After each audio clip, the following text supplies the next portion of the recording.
상륙작전은 전황을 바꾸는 가장 결정적인 작전이다. 2차 세계대전 뒤에 상륙작전은 전장을 막론하고 자주 사용되었던 작전이었으며, 상륙작전이 성공하면 적 후방에 제2전선을 마련하고 보급로 및 퇴로를 차단하는 게 가능하다. 하지만 효과가 큰 만큼 리스크도 큰 게 상륙작전이다. 적진 한가운데로 뛰어들어가 교두보를 확보하고 후속 지원군이 상륙할 동안 버텨야 하기 때문이다. 따라서 상륙작전을 수행하기 위해서는 해군 전력은 물론 상륙 전력까지 수비군보다 적어도 3배 이상의 전력을 확보해야 한다고 알려져 있다. 그리고 6.25 전쟁의 전황도 상륙작전으로 인해 완전히 바뀌게 된다. 바로 인천 상륙작전이다.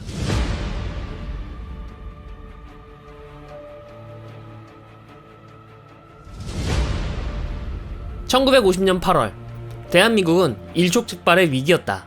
지난 6월 25일 북한군의 기습 남침으로 시작된 한국전쟁은 소련의 지원을 받은 북한에게 3일 만에 서울이 함락되고 전 전선에 거쳐 파죽지세로 밀고 들어왔다. 유엔군으로 참전한 미군은 선봉부대로 스미스 부대를 투입시켰지만 예상과는 다르게 북한 지상군 전력은 잘 준비된 부대였고 스미스 부대는 제대로 된 대전 화기마저 없었다. 게다가 북한군은 제병 합동 전술을 훌륭히 구사하여 북한군을 얕봤던 미군은 곤경에 빠진다. 하지만 춘천, 홍천 전투에서 육사단이 성공적인 지연전을 펼쳐 서부 전선에서 아군이 포위 섬멸되는 최악의 경우를 막아내었고 육사단도 대부분의 병력을 보존한 채로 후퇴한다. 또한 바다에서는 대한해협 전투와 주문진항 해전 등을 통해 제해권을 확보했고 공중전에서도 유엔군이 승리하면서 제공권을 확보했기에 피해를 최소화한 채로 낙동강 방어선까지 후퇴하는 데 성공한다. 북한군은 8월에 낙동강 최후 방어선까지 국군을 밀어내긴 하지만 국군을 포위 섬멸하는 데는 실패했고 자신들과 병력수가 거의 비슷한 국군과 대치하게 된다. 게다가 유엔군의 빠른 지원과 일본에서 날아온 전투기들은 한반도 내 제공권을 완전히 장악했고 급파된 미 해군의 제해권 장악으로 후방 교란을 걱정할 필요가 없게 되었다. 덕분에 부산항으로 계속해서 물자와 증원 병력은 속속히 들어오는 중이었기에 국군은 눈앞에 대치하는 북한군을 방어하는 데 집중하면 되는 상황이 만들어졌다. 결국 대구 및 경주, 마산 방어에 성공하게 되면서 마침내 북한은 공세 종말점에 다다르게 되었고 보급 문제로 더 이상의 공세가 힘들어지게 되었다. 보통 이런 상황이면 재정비를 하는 게 우선이지만 권력욕만 가진 무능한 김일성은 8월 15일까지 한반도를 점령하겠다는 야심에 눈이 멀어 부족한 보급과 장비에도 불구하고 무리하게 공격을 명령했고 부족한 예비병력을 보충하기 위해 후방에 있던 병력까지 긁어모아 어떻게든 낙동강 전선을 돌파하려고 했다. 유엔군 총사령관 메가더 장군은 낙동강 전선은 방어에 성공하면서 안정화되었고 반격할 만한 열기 충분히 있으며 북한군의 보급로 및 퇴로를 차단하기 위해 상륙작전을 구상했고 미 합동참모부도 이에 동의했다. 하지만 상륙지를 어디로 결정하느냐로 메가더와 합동참모부 간의 시각 차이가 존재했다. 당시 상륙지역 후보지는 총 3곳이었다. 인천, 군산, 주문진이었다. 당시 합동참모본부는 조수 간만에 차가 적고 상대적으로 상륙이 안전한 군산을 상륙지역으로 선택했다. 이 지역은 상륙작전을 펼칠 경우 가장 성공 확률이 높은 지역이었다. 하지만 메가더는 군산이 아닌 인천에 상륙을 해야 한다고 생각했다. 군산은 상륙 성공률은 가장 높으나 적의 보급이나 병참을 제대로 끊기는 힘들었기 때문이다. 반면 인천은 서울과 가장 가까우며 당시 모든 보급로는 서울을 통하기 때문에 상륙작전에 성공한다면 적의 보급로 및 퇴로를 끊어놓을 수 있어서 단숨에 낙동강 전선의 북한군을 괴멸할 수 있다. 하지만 합동참모부는 당연히 이런 전략 요충지를 북한군이 모를 리 없고 때문에 상륙시 저항이 상당할 것으로 예상했기에 위험하다고 판단했다. 덤으로 인천은 조수 간만의 차이가 크기 때문에 지속적인 하역 작업이 불가능했기 때문에 자칫 잘못하면 아까운 병력만 손해볼 수 있었다. 하지만 메가더의 추진 의지와 45년 9월에 작성된 미 해군의 서해 측량도 및 상륙작전 기획서를 검토한 결과 참모본부도 충분히 해볼 만한 작전이라 판단해 메가더의 손을 들어주면서 메가더의 작전을 승인한다. 이에 메가더는 필요한 병력을 충원하고 구체적인 작전 계획을 수립한다. 이른바 오퍼레이션 크로마이트다. 사실 메가더는 7월 말에 인천 상륙작전을 계획하고 있었다. 6월 29일에 서울 전선을 시찰하던 메가더는 평택과 안성을 중심으로 하는 24사단 스미스 부대가 북한군의 남하를 막고 방어를 하면서 일본의 주둔에 있던 1사단과 미 해병 연대 전투단이 인천에 상륙해 공격할 생각이었다. 실제로 7월 22일을 D-Day로 설정했고 오퍼레이션 블루아츠라고 명령했었다. 하지만 앞서 말했듯 생각보다 강력한 북한군의 공세에 이 작전은 취소되게 됐는데 이 작전을 다시 들고 나온 것이다. 메가더의 인천 상륙작전 계획은 다음과 같다. 먼저 부산, 사세보, 고베, 요코하마에서 미 해병대 및 육군 전차 사단 등을 상륙선단에 적재한 뒤 출항해 제주도 앞바다에서 랑데뷰한 뒤 서해를 지나 곧장 인천으로 들어간다. 그 뒤 인천을 점령하고 혼성 군단을 편성해 서울을 점령해버릴 생각이었다. 낙동강 전선은 메가더가 인천에 상륙한 것처럼 장사 상륙작전을 펼쳐 적 후방을 교란함과 동시에 모든 전선에서 공격을 가해 북한군을 밀어낼 생각이었다. D-Day는 9월 15일로 설정되고 상륙을 위한 사전작전이 시작되었다.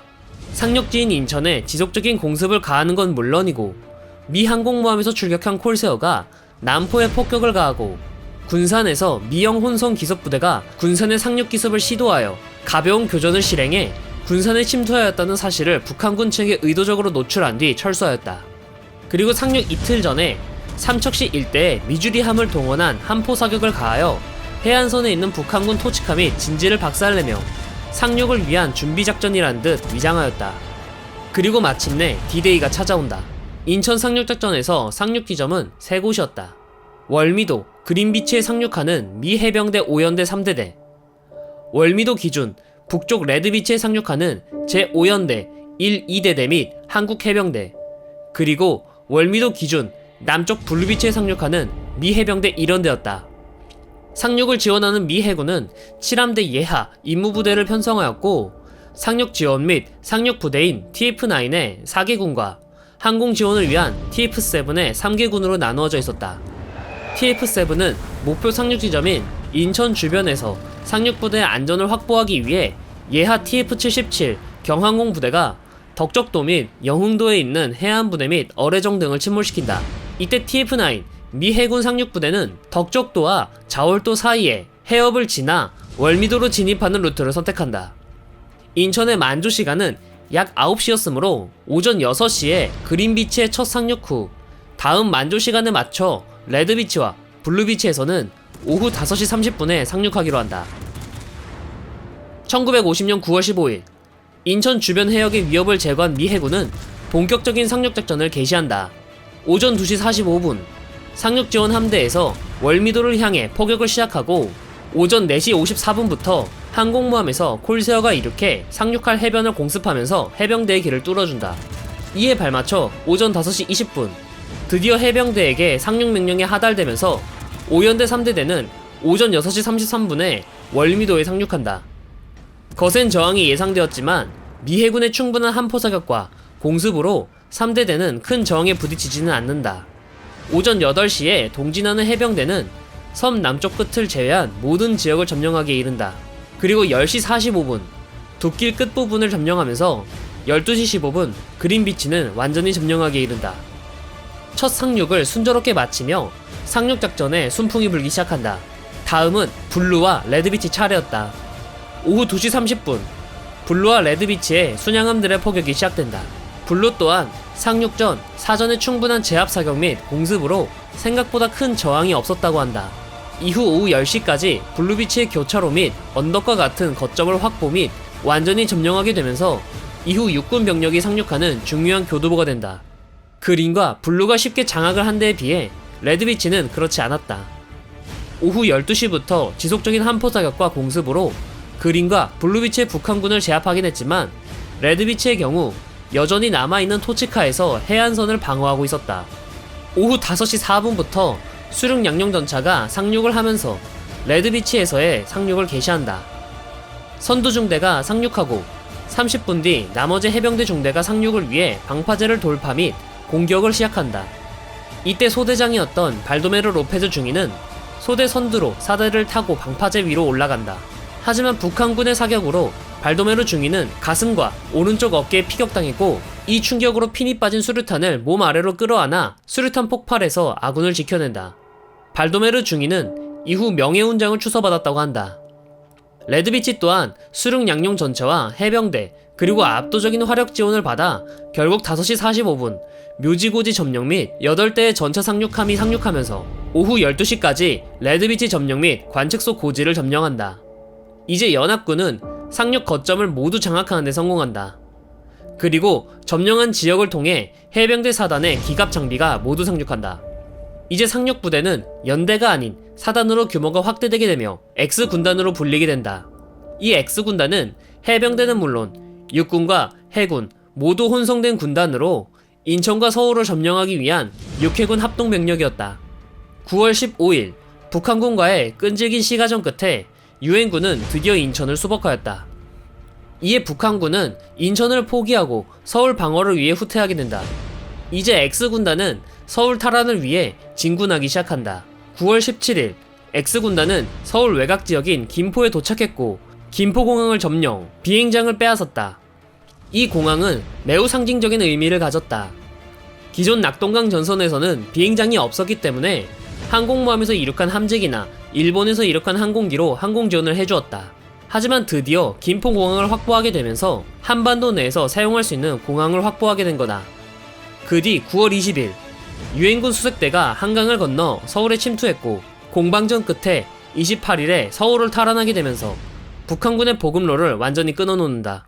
한편 9월 16일 낙동강 전선은 인천 상륙작전의 성공적인 상륙에 발맞춰 반격을 시작해 9월 30일날 강릉까지 탈환하면서 사실상 전쟁 이전의 영토를 수복한다. 인천 상륙작전은 국군과 유엔군에서 가장 중요한 사건 중 하나다. 이 작전으로 낙동강 전선에 있던 북한군은 보급이 완전히 끊기게 되고 38선 이북으로 후퇴할 수밖에 없게 된다. 군사적인 측면에서 상륙작전이 얼마나 적에게 치명타를 주는 작전인지 보여준다. 유엔군의 인천 점령 소식이 들린 뒤 낙동강 전선 북한군은 총후퇴를 명령했고 서울을 수복한 9월 28일 이후 낙동강 전선에 있던 국군은 10월 1일 38선을 돌파하게 된다. 북한군이 6월 25일날 기습해 9월에 이르러 낙동강까지 온 것에 비해 국군과 유엔군은 상륙 후 불과 며칠 만에 38선을 돌파하는 게 가능했다. 이처럼 상륙작전은 성공한다면 적에게 타격을 주고 전선에서의 부담을 경감시켜주는 것이 가능하다. 때문에 마오쩌둥과 스탈린은 김일성에게 유엔군이 곧 있으면 상륙작전을 개시할 것 같으니 대비하라는 조언을 했지만 제대로 귀담아 듣지 않았고 덕분에 자신의 정예병력을 잃어버리는 대패를 하게 된다. 인천 상륙작전은 누가 봐도 성공적인 작전이지만 아쉽게도 이후 대응에 문제가 있었다. 당시 X군단은 서울을 점령한 후 춘천까지 진군해 북한군의 퇴로를 완전히 차단할 생각이었다. 하지만 메가더의 원산 상륙작전을 위해 춘천으로 급파할 병력들이 차출되게 되었고 이 과정에서 시간이 너무 오래 걸려 국군이 원산에 도착하는 것보다 늦게 도착하게 된 것은 물론 북한군의 퇴로를 완전히 막지는 못하게 되면서 북한군 병력 중 일부가 춘천으로 빠져나가 재정비를 할 수 있는 시간을 벌었다. 인천 상륙작전의 대성공으로 메가더의 인기는 하늘을 찔렀고 메가더 본인도 자신감이 하늘을 찔러 자만해졌다. 메가더는 크리스마스 전까지 전쟁을 끝낼 수 있다고 확신했고 여기저기 중공군과 교전했다는 보고가 있었는데도 불구하고 앞뒤 안 가리고 전 부대에 무리한 진군을 강요해 김일성과 같이 역습을 당해 병력의 대부분을 소실한다.